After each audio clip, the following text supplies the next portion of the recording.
नमस्कार, मैं हूं शम्स ताहिर खान और आप देख रहे हैं वारदात। पूरी दुनिया आतंक का इलाज ढूंढ रही है, लेकिन आतंक का इलाज तो अब तक नहीं मिला। हाँ, आतंक के डॉक्टर कई मिले। आतंक के ऐसे ही एक डॉक्टर को सुरक्षा बलों ने घाटी में एक मुठभेड़ में मार गिराया। डॉक्टर सैफुल्लाह नाम का यह आतंकवादी खुद को डॉक्टर कहा करता था। दरअसल रियाज नाइकू के खात्मे के बाद डॉक्टर सैफुल्लाह को हिजबुल मुजाहिदीन का कमांडर बनाया गया था। डॉक्टर सैफुल्लाह की मौत एक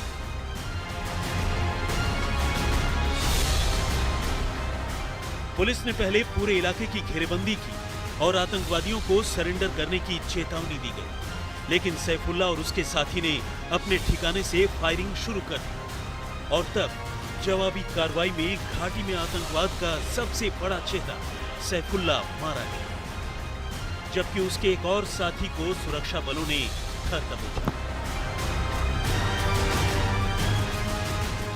सुरक्षा बलों के काफिले पर हुए 20 हमलों के सिलसिले में सैफुल्लाह की तलाश काफी लंबे वक्त से चल रही थी।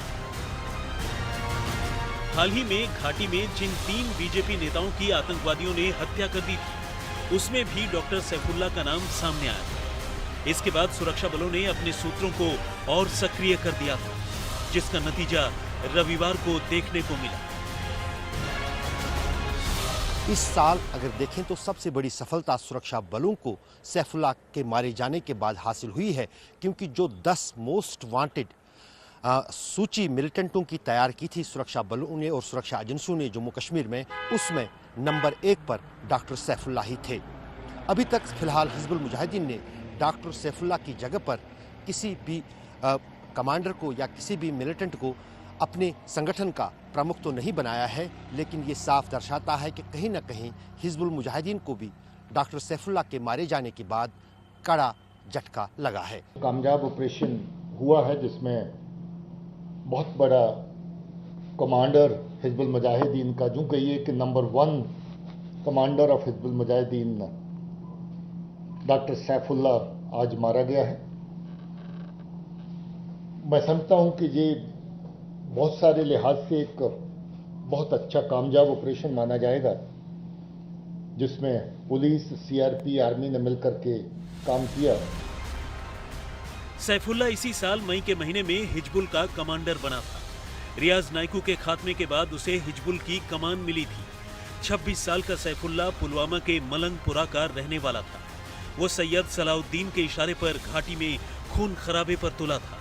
उसने मेडिकल की पढ़ाई की थी और अपने साथियों की मरहम पट्टी करता था, इसीलिए उसे आतंकवादी डॉक्टर के नाम से बुलाया करते थे। पिछले दिनों कश्मीर घाटी के कुलगाम में भारतीय जनता पार्टी के 3 नौजवान कार्यकर्ताओं की हत्या का मास्टरमाइंड ये सैफुल्लाह था। इसने कश्मीर के अंदर आतंक मचा के रखा था, लेकिन भारतीय सेना, जम्मू कश्मीर पुलिस और सीआरपीएफ के जॉइंट ऑपरेशन में इस दुर्दांत आतंकवादी को मौत के घाट उतार दिया गया है। रियाज नाइकू के मारे जाने के बाद पाकिस्तान में सैयद सलाउद्दीन की अगुवाई में हिजबुल के टॉप कमांडरों की एक खास बैठक बुलाई गई थी, जिसमें डॉक्टर सैफुल्लाह को घाटी में हिजबुल का कमांडर बनाया गया, जबकि जफरुल इस्लाम को डिप्टी कमांडर और अबू तारीख को चीफ मिलिट्री एडवाइजर की जिम्मेवारी दी गई। A++ कैटेगरी का आतंकी सैफुल्लाह लंबे वक्त से हिजबुल के साथ जुड़ा था।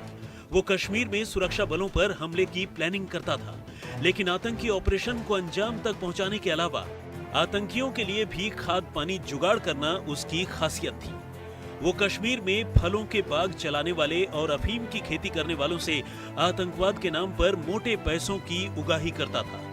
सैफुल्लाह बदनाम बुरहान वानी गैंग का पुराना मेंबर था।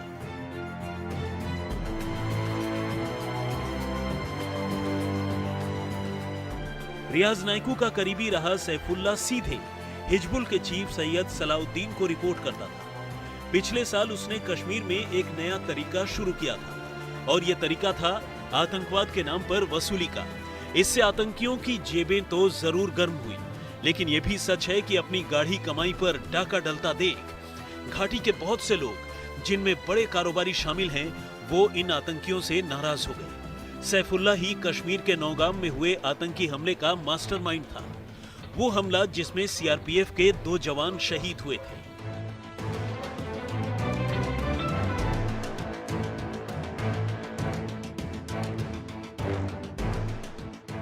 वो पंजाब के रास्ते आतंकियों का ड्रग रैकेट भी चला रहा था। कहने का मतलब ये कि वो घाटी में नार्को टेररिज्म का नया चेहरा था। पुलिस सूत्रों की माने तो पिछले साल पंजाब में जिस ड्रग नेटवर्क का खुलासा हुआ था, उसके पैसे सैफुल्ला तक पहुंचने वाले थे। कहने की जरूरत नहीं है कि सैफुल्ला के काम करने के तौर तरीके ने हिजबुल की जेब गर्म करनी शुरू कर दी थी। इन्हीं पैसों से वो घाटी में नौजवानों को लुभाकर आतंक के रास्ते पर लाने की प्लानिंग भी करता था। लेकिन सुरक्षा बलों ने उसकी कहानी पर आखिरकार फुल स्टॉप लगा ही दिया।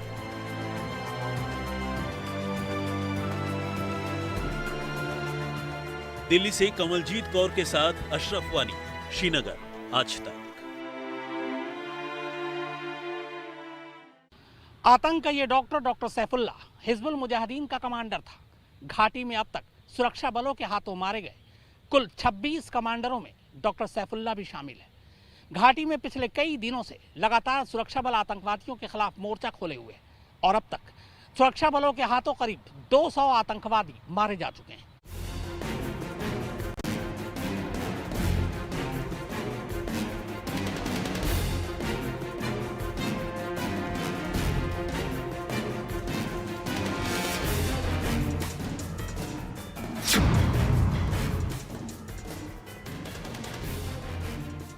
इसे सरकार की बदली हुई नीतियों का असर कहिए या फिर घाटी में सुरक्षा एजेंसियों को फ्री हैंड देने का नतीजा।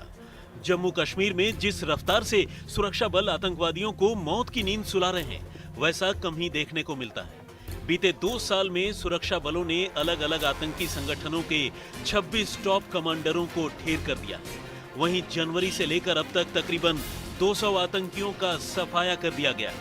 इनमें से कई तो ऐसे हैं जो घाटी में ही अलग अलग जिलों से थे, जबकि कई आतंकी सीमा पार यानी पाकिस्तान से भारत को लहूलुहान करने पहुंचे थे।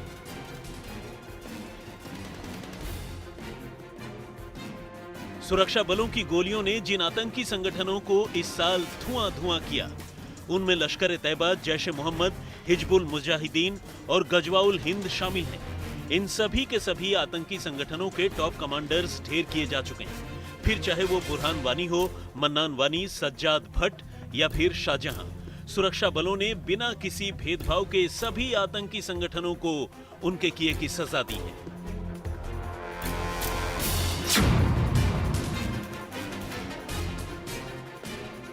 छह मई 2020 को हिजबुल कमांडर रियाज नाइकू को मार गिराया गया। सुरक्षा बलों ने 2018 में जो हिट लिस्ट तैयार की थी, उसमें नाइकू पहले नंबर पर था।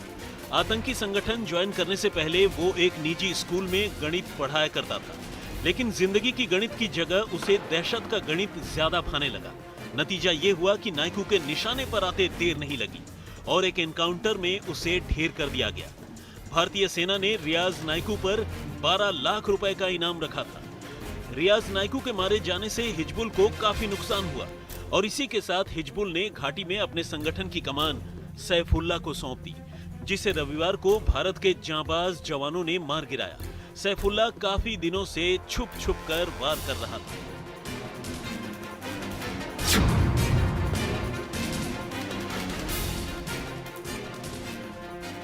सुरक्षा बलों ने 18 जून 2019 को जैश ए मोहम्मद के कमांडर सज्जाद भट्ट का सफाया कर दिया। सज्जाद भट्ट वही शख्स था जिसने फरवरी 2019 में पुलवामा हमले की साजिश रची थी। सज्जाद ने ही हमले से 10 दिन पहले वो कार खरीदी थी, जिसका इस्तेमाल सीआरपीएफ के काफिले पर आत्मघाती हमले के लिए किया गया। इस हमले में सीआरपीएफ के 40 जवान मारे गए थे। जाहिर है, सुरक्षा एजेंसियां भट्ट की काफी सरगर्मी से तलाश कर रही थी और इसका नतीजा जल्द ही सामने आ गया।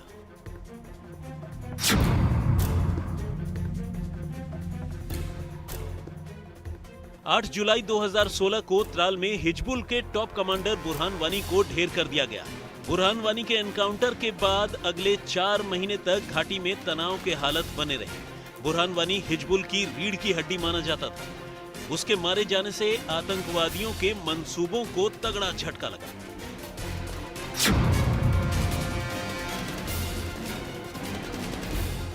– 2019 में गजवाउल हिंद के आतंकी जाकिर राशिद बट उर्फ मूसा को मार गिराया गया। मूसा गजवाउल हिंद का चीफ था। जाकिर मूसा पहले हिजबुल मुजाहिदीन से जुड़ा था। वो लश्कर ए तैयबा में भी रहा। उसकी मौत के साथ ही गजवाउल हिंद का भी सफाया हो गया।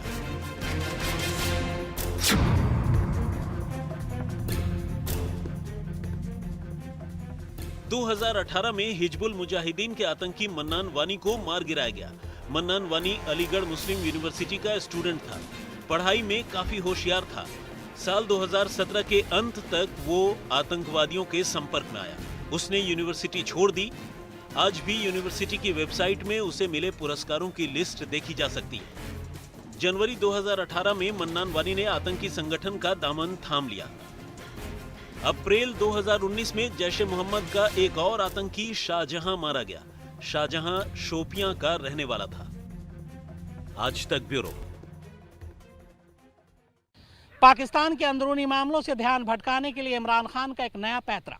पूरी कहानी इस ब्रेक के बाद आप देखते रहिए वारदात। पाकिस्तान के प्रधानमंत्री इमरान खान ने अचानक गिलगित और बाल्टिस्तान को आंतरिक राज्य का दर्जा देने का ऐलान कर दिया है। दरअसल ये एक साजिश है पाकिस्तान में जो अंदरूनी उथल पुथल है उसकी तरफ से ध्यान हटाने का और पूरा मामला भारत की तरफ खिसका देने का। हालांकि पिछले कई दिनों से पाकिस्तान में विपक्षी पार्टियां लगातार इमरान खान की सरकार के खिलाफ आंदोलन पर हैं।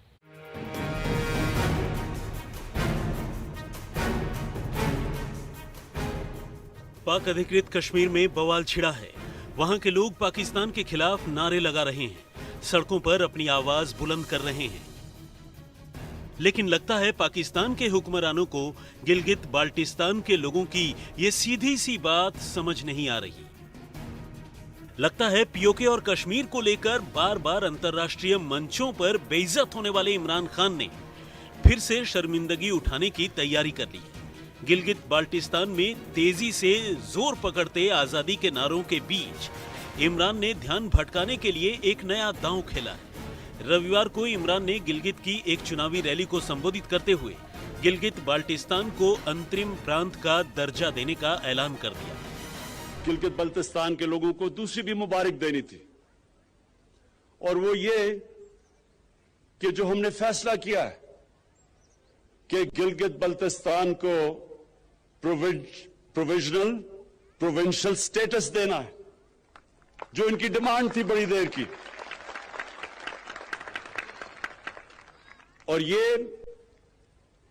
यूएन सिक्योरिटी काउंसिल्स की रेजोल्यूशन के बीच में रखते हुए हमने फैसला किया है। वो सिक्योरिटी काउंसिल की जो रेजोल्यूशंस हैं उसके बीच में हमने फैसला किया है।